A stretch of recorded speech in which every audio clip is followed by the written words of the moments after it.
ज्ञापन देने के लिए अखिल भारतीय किसान सभा के सभी नौजवान साथी आए हुए हैं। इनकी मांग है कि अभी वर्तमान में 4 अप्रैल 2026 को 18वां क्षेत्र में ओलावृष्टि से भारी तबाही हुई है और तबाही इतनी हुई है कि लोगों के पास, किसानों के पास खाने के लिए अनाज भी नहीं बचा है। तो इस प्रकार की जो आपदा किसानों के साथ हुई है और जो थोड़ी बहुत जो फसल बची है, उस बची हुई फसल को भी जो राजपेट के द्वारा खरीदा जा रहा है वह खरीदने से मना कर रहे हैं कि इसका कलर फेड हो गया है, इसलिए इन गेहूँ को हम नहीं खरीद सकते। तो इस प्रकार से हमारी मांग है कि मतलब जिन किसानों को नुकसान हुआ है उसकी गिरदावरी करवाई जाए और उनको पर्याप्त मुआवजा दिया जाए और बीमा कंपनियों के द्वारा उनको क्लेम दिलवाए जाए। इसके अलावा जो फसल खराब हुई है उस फसल को भी एमएसपी जो समर्थन मूल्य है सरकारी खरीद पर खरीदा जाए, किसी प्रकार का बहाना नहीं लगाया जाए। इसके अलावा जो मकान धराशायी हुए हैं उन मकानों का भी सर्वे करवा करके और उनका मुआवजा दिलवाया जाए ताकि मतलब रहने के लिए अपनी पर्याप्त सुविधा कर सके। इसके अलावा जो 24-25 की जो फसल खराबा है जिसको राज्य सरकार ने भी माना है, लेकिन आश्वासन के ऊपर आश्वासन सरकार के द्वारा दिए जा रहे हैं, उनके नुमाइंदों के द्वारा दिए जा रहे हैं, लेकिन आज दिन तक भी किसानों को मुआवजा उनके खाते में नहीं आया है। तो हमारी मांग है कि मतलब जल्दी से जल्दी किसानों को जो फसल खराब हुई है 24-25 में उसका मुआवजा दिलवाया जाए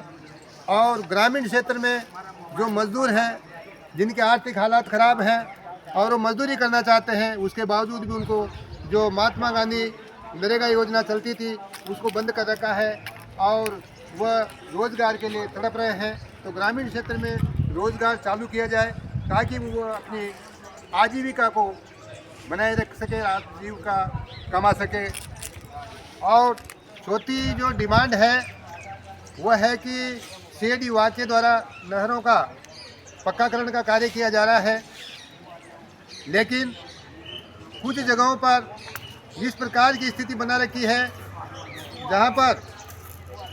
पक्कीकरण का जो कार्य होना चाहिए था वो अधूरा छोड़ रखा है। दूधली और अयानी माइनर जो पक्का होना चाहिए उसको भी मतलब है ना जो कोई नज़रअंदाज नहीं किया जा रहा है। इसलिए हमारी प्रशासन से मांग है कि जो सीएडी विभाग के द्वारा जो अधूरा पड़ा हुआ नहरी पक्काकरण का काम उसको पूरा करवाया जाए और जो माइनर कच्चे हैं उनको पक्का किया जाए ताकि किसानों को अपनी सुविधा के अनुसार, फसल की आवश्यकता के अनुसार पानी मिल सके और किसान राहत प्रदान कर सके, राहत मिल सके। और उसके अलावा जो किसानों का भी गेहूँ की खरीद का जो चल रहा है, सरकार के द्वारा जो खरीद केंद्र खोले जा रहे हैं उसमें इतनी भीड़ है कि लोगों के टोकन कटवाने के बाद भी कई दिनों तक नंबर नहीं आता और वहाँ चले जाने के बाद भी 3-4 दिन तक काश्तकार किसान पड़ा रहता है। इससे मतलब किसानों को भारी नुकसान का सामना करना पड़ रहा है। इसलिए हमारी मांग है कि कांटों की जो संख्या है तुलाई जाने से जाकर के अपनी फसल को बेच सके, इस प्रकार की व्यवस्था होनी चाहिए। तो हमारी मुख्यमंत्री जी के नाम हम आज एसडीएम कार्यालय को ज्ञापन दे रहे हैं, एसडीएम साहब को ज्ञापन दे रहे हैं ताकि हमारी मांग को मुख्यमंत्री तक, राज्य सरकार तक पहुंचाएं ताकि किसानों को इस विकट परिस्थिति में राहत प्रदान हो सके। धन्यवाद।